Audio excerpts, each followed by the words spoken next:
सकाळी 8 वाजता मंदा दीपक गुळदे ही महिला दूध घेण्यासाठी या जैन केंद्र या दुकानावर आली असता तिचा पती दीपक गुळदे हा घरगुती कारणावरून या ठिकाणी आला आणि त्याने आपल्या पत्नीवर चाकूने 3-4 वार करून तिला जागेच जीवे ठार मारले। या घटनेची तात्काळ माहिती दुकानदार राजेश साखरे यांनी डायल 112 यावर कळवली। या घटनेचं गांभीर्य लक्षात घेऊन डायल 112 या ठिकाणावरून बीट मार्शल यांना या घटनेची माहिती आली।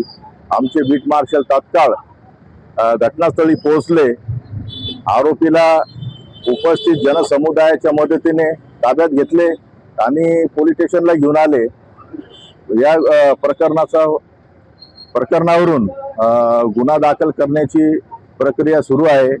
माननीय पोलीस अधीक्षक श्री अर्चित चांडक साहेब, ॲडिशनल SP श्री चंद्रकांत रेड्डी साहेब आणि SDPO श्री सुदर्शन पाटील साहेब यांच्या मार्गदर्शनाखाली या गुन्हा दाखल करून पुढील तपास तापकी रोड पोलीस करीत आहेत।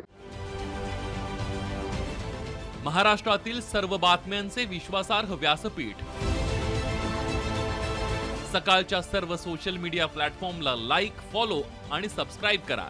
तसंच सर्व नोटिफिकेशनसाठी बेल आयकॉन प्रेस करायला विसरू नका।